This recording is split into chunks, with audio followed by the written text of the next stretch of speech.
सभी विद्यार्थियों को मेरा नमस्कार। आज हम पढ़ने जा रहे हैं व्याकरण समास। ज्ञाननिधि चैनल और मेरी चैनल डॉक्टर पूर्णिमा उमेश चैनल को आप लाइक कीजिए, सब्सक्राइब कीजिए, कमेंट कीजिए और शेयर कीजिए।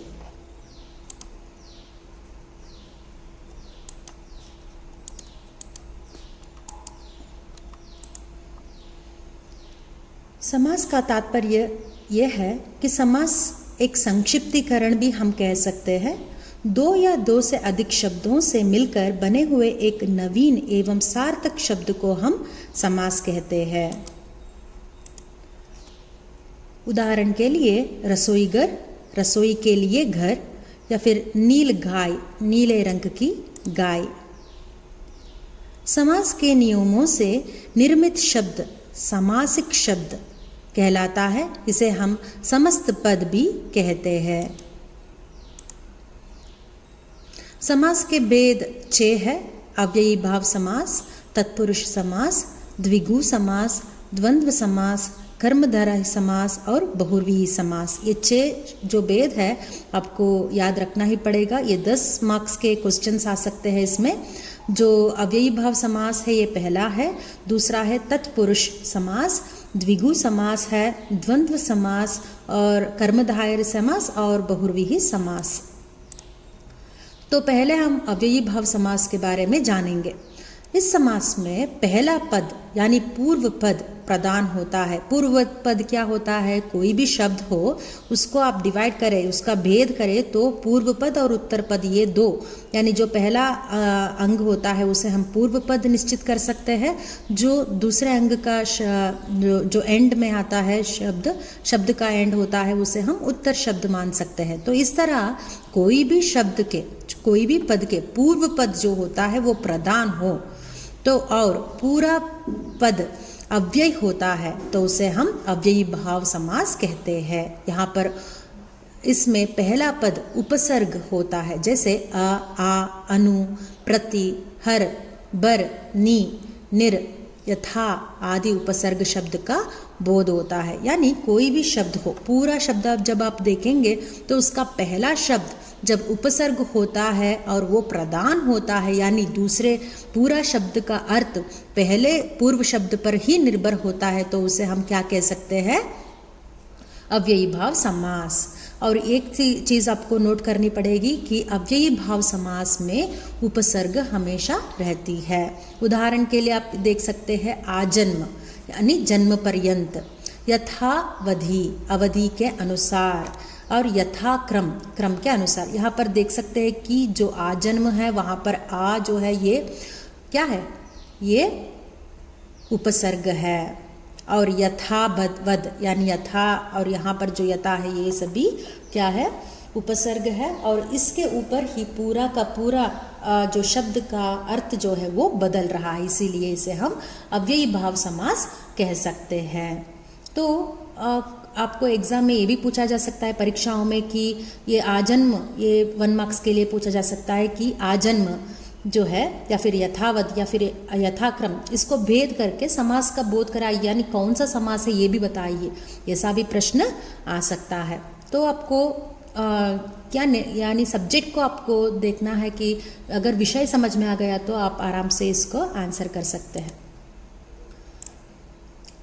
तो दूसरा समास है तत्पुरुष समास। पहला कौन सा था? अव्ययी भाव समास। दूसरा समास है तत्पुरुष समास। इस समास में दूसरा पद यानी उत्तर पद जो है वो प्रधान होता है और इसमें कर्ता और संबोधनकार को छोड़कर शेष 6 कारक चिन्हों का प्रयोग होता है। आप सब जानते हैं कि कारक कितने हैं? 8। उसमें से 2 कौन कौन सा? कर्ता और संबोधन। इन दोनों को छोड़ के जो शेष 6 कारक है वो यहाँ पर उत्तर पद के रूप में यहाँ पर आ रहे हैं। कर्म कारक, करण कारक, संप्रदान कारक, अपादान कारक, संबंध कारक, अधिकरण कारक, ये सभी कारक जो है ये चिन्ह यहाँ पर आपको देखने को मिलेंगे। तो नोट, तत्पुरुष समास में कारक चिन्हों का प्रयोग होता है।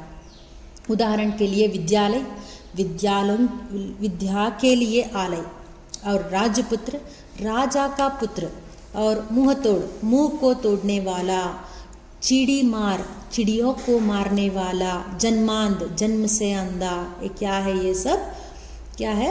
ये अब जब भेद करेंगे तो यहाँ पर आप देख सकते हैं कि क्या आ रहा है कि ये जो है कारक है, के लिए, का, को, से, ये सब कारक आप यहाँ पर देख सकते हैं। नेक्स्ट समास है द्विगु समास। द्विगु समास में पहला पद संख्यावाचक होता है, संख्यावाचक यानी नंबर्स, और विग्रह करने पर समूह का बोध होता है। द्विगु समास में संख्या का बोध होता है, ये आपको याद रखना होगा। उदाहरण के लिए त्रिलोक, देखिए इसमें क्या है, त्रि क्या है, ये तीन का संबोधन कर रहा है। त्रिलोक यानी तीनों लोकों का समाहार। नवरात्रि, 9 रात्रियों का समूह। अठन्नी, 8 आनों का समूह। दुसूती, 2 सूतों का समूह। पंचतत्व, 5 तत्वों का समूह। तो क्या हो रहा है यहाँ पर, पूरा का पूरा नंबर्स है यानी संख्या है। जो पहला अंग जो है, पूर्व पद जो है, वहाँ पर संख्या आपको देखने को मिलेगी और इस तरह भेद करने पर आपको तीनों लोकों का समाहार ऐसा आपको पता चलेगा। तो ये है द्विगु समास। आगे देखेंगे, पहला कौन सा था, अव्ययी भाव, दूसरा ये तत्पुरुष समास था, तीसरा द्विगु समास हुआ। आगे देखेंगे द्वंद्व समास। द्वंद्व समास अक्सर पूछा जाने वाला क्वेश्चन है क्योंकि आसान है, 1 मार्क क्वेश्चन में अक्सर पूछे जाने वाला क्वेश्चन है। इसमें दोनों पद प्रधान होते हैं, पूर्व पद, उत्तर पद। जैसे भी मैंने कहा, कोई भी समास हो वहाँ पर एक पद जो होता है उसमें पूर्व पद होता है या फिर उत्तर पद होता है। तो दोनों पद यहाँ पर प्रधान है, समान रूप से मुख्य है और विग्रह करने पर बीच में और अथवा या का बोध होता है, यानी ये विग्रह करने पर और आना है या फिर या आना है तो ही वो द्वंद्व समास होता है। तो द्वंद्व समास में योचक चिन्ह यानी जो ये चिन्ह आप देख रहे हैं और या का बोध होता है, जैसे पाप पुण्य, पाप और पुण्य। सीताराम, सीता और राम। ऊंच नीच, ऊंच और नीच। खरा खोटा, खरा या खोटा। अन्न जल, अन्न और जल। इससे भी ज़्यादा आपको देखने को मिल सकती है, जैसे पेड़ पौधे। सामान्य रूप से आप जो बोलचाल की भाषा है वहाँ पर आप इस द्वंद्व समास को आप देख सकते हैं। तो ये 4 समास हुए। आगे देखेंगे कर्मधारय समास। इसमें समस्त पद समान रूप से प्रदान होता है। कौन सा, ये पूर्व पद और उत्तर पद जो है दोनों समान रूप से प्रदान होता है। इसके लिंग वचन भी समान होता है। इस समास में पहला पद विशेषण तथा दूसरा पद विशेष्य होता है। तो ये आपको बहुमुख्य रूप से याद रखना पड़ेगा कि पहला पद जो होता है वो विशेषण होता है और दूसरा पद विशेष्य होता है। विग्रह करने पर कोई नया शब्द नहीं बनता, इसमें कोई नया शब्द नहीं बन पाता। और ये भी आपको नोट करना है कि कर्मधारय समास में व्यक्ति, वस्तु आदि की विशेषता का बोध होता है। उदाहरण में आप देख सकते हैं, कोई भी आपको डेफिनेशन में आपको पता नहीं चल रहा तो आप उदाहरण में ज़रूर आप समझ सकते हैं। चंद्रमुख, कोई भी आपको समास के भेद में 3-4 आपको उदाहरण हमेशा आपको याद रखना ही पड़ेगा। आपको अगर उदाहरण याद है तो अपने आप समास की क्या है परिभाषा और परिभाषा को आप ठीक से समझा पाएंगे। चंद्रमुख, चंद्रमा के समान मुख वाला, ये क्या है, विशेषता है। दही बड़ा, दही में डूबा बड़ा, क्या है, विशेषता है। गुरुदेव, गुरु रूपी देव, ये अपर भी विशेषता है। चरण कमल, कमल के समान चरण, ये भी विशेषता है।